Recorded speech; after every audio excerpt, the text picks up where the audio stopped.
अरे ऐसन मनोहर मंगल मूरत सुहावन सुंदर, सूरत सुहावन सुंदर, सूरत नो ए राजा जी, ए राजा जी, ए राजा जी करे तारन हाँ जरूरत मुहूर्त खूबसूरत हो। और बहुत ही सुंदर फरमाइश किसकी थी ये गीत? चले गए क्या फरमाइश करके? अच्छा अच्छा, तो ये बहुत ही सुंदर है। सभी लोग, जितने भी लोग हैं जो आज खुश हैं जनेऊ होने से, शादी होने से, सभी लोग थोड़ी थोड़ी ताली बजाएंगे, है ना? जितने भी लोग हैं जब ये गीत बजे तो आइए। ऐसन मनोहर मंगल मूरत सुहावन सुंदर, सूरत सुहावन सुंदर, सूरत नो ए राजा जी, ए राजा जी, ए राजा जी करे तारन हाँ जरूरत मुहूर्त खूबसूरत है। ए राजा जी करे तारन हाँ जरूरत मुहूर्त खूबसूरत हो। ऐसन मनोहर मंगल मूरत सुहावन सुंदर, सूरत सुहावन सुंदर, सूरत नो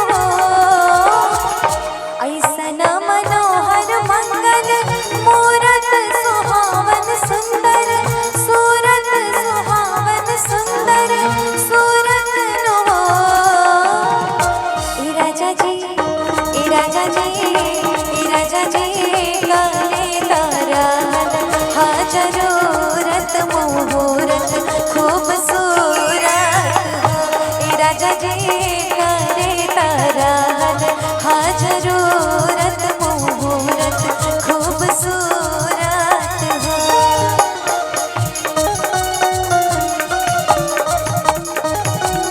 क्या बात, थोड़ी थोड़ी ताली सभी लोग, क्या बात, आहा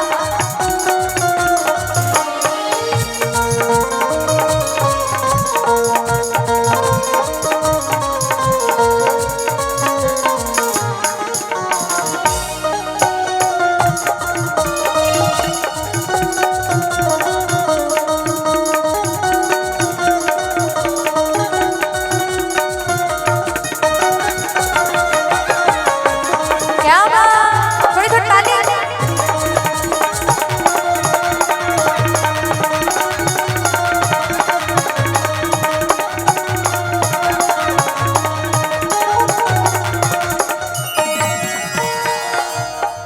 और जब भी बच्चा जन्म लेता है तो लोग कई तरीके की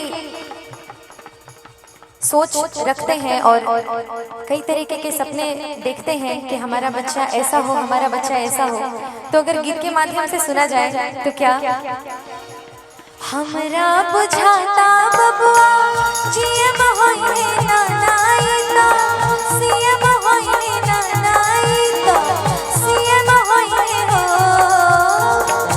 हमरा बुझाता बबुआ जियब होइने नानाइता, सियब होइने नानाइता, सियब होइने हो। इललना इललना इललना हिंद के सितारा ई तटीम होइने ओसे ऊपरा पीएम होइने हो। इललना हिंद के सितारा ई तसीम होइने ओसे ऊपरा पीएम होइने हो। एक मिनट, अच्छा लोग, आप लोग खुश है ना इस गीत से? तो आपको पता है जब हम सभी लोग एक बार स्टेज पे आ जाते हैं तो हमें या तो फिर तालियों की आवाज़ सुनाई देती है या तो फिर झूमना नाचना हमें दिखता है। उस वक्त हम लोग अंधे हो जाते हैं, हमें सिर्फ ये दिखता है कि लोग कितना एंजॉय कर रहे हैं, इसके अलावा हमें कुछ नहीं दिखता।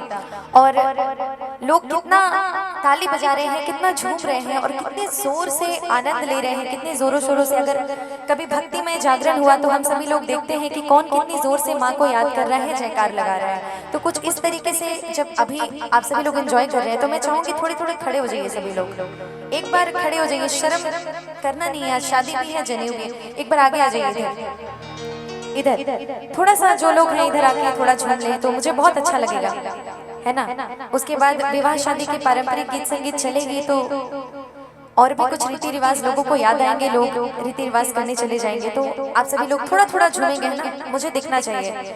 चेयर को छोड़ के साइड रख के थोड़ा सा सामने आ जाए सभी लोग, है ना। शर्माना नहीं है, लड़कियों की तरह थोड़ा झूमना है, एंजॉय करना है। मैं भी आप सभी लोगों के घर, आप सभी लोगों के बीच आपकी दोस्त, आपकी बहन, आपकी बेटी बन के आई हूँ, बस इसलिए कि आप लोग एंजॉय करें, है ना। तो आइए,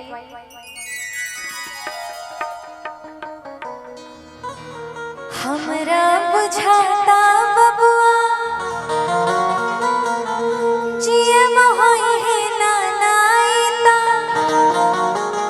सिए मोहई है नानाईता, सिए मोहई है हो। क्या बिल्कुल जोरों शोरों से, है ना, जोश है ना, हाइट एंजॉय किया, कुछ खाया है ना।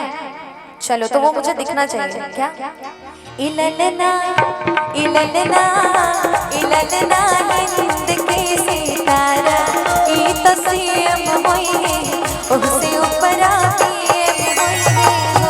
इललना हिंद के सितारा, ई तो सीएम होई है, उससे ऊपर पीएम होई है हो। हमरा बुझाता बबुआ जीएम होई है नानाईता, सीएम होई है नानाईता, सीएम होई है हो। हमरा बुझाता बबुआ जीएम होई है नानाईता, सीएम होई है नानाईता, सीएम होई है हो। इललना इललना इललना हिंद के सितारा, ई तो सीएम होई है, उससे ऊपरा पीएम होई है हो। इललना हिंद के सितारा, ई तो सीएम होई है, उससे ऊपरा पीएम होई है हो। क्या बात, थोड़ा थोड़ा आगे आगे आगे लोग आगे आगे थोड़ा थोड़ा झूम ले तो वो बहुत अच्छा है। क्या बात है।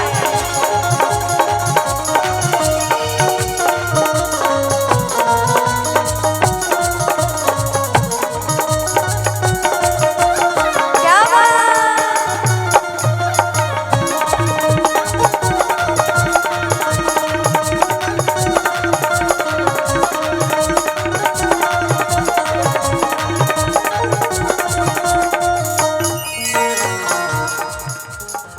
और ये बहुत शुभ मुहूर्त है ना।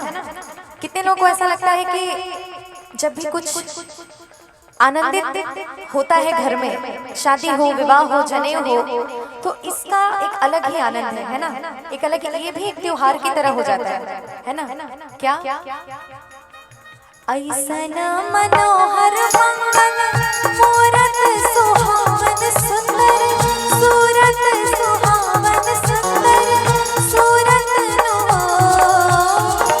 ऐसना मनोहर मंगल मूरत सुहावन सुंदर, सूरत सुहावन सुंदर, सूरत नो। आप सबको क्या कहना है? ए राजा जी, आपको क्या कहना है? ए राजा जी, थोड़ा सामने आ जाओ, थोड़ा सामने, जरा जोर से। खाया है ना? मैंने नहीं खाया। देखो अब आप लोग कहेंगे कि आपके पास तो माइक है इसीलिए आपका एक अलग ही आवाज आ रहा है, लेकिन नहीं, मैं एक हूँ, आप सभी अनेक हैं। इतने सारे लोग हैं, आवाज तो जोर से आनी चाहिए। आपको क्या कहना है? और जोर से। अच्छा इधर से, ए राजा जी, इधर वाले, ए राजा जी, ए राजा जी। इतना शर्माना नहीं है, इतना शर्माना नहीं है। सभी लोग थोड़ा थोड़ा एक बार साथ में मिलकर सभी लोग बोल दे। क्या क्या बात है। ई राजा जी करे तारा हाँ जरूरत मुहूर्त खूब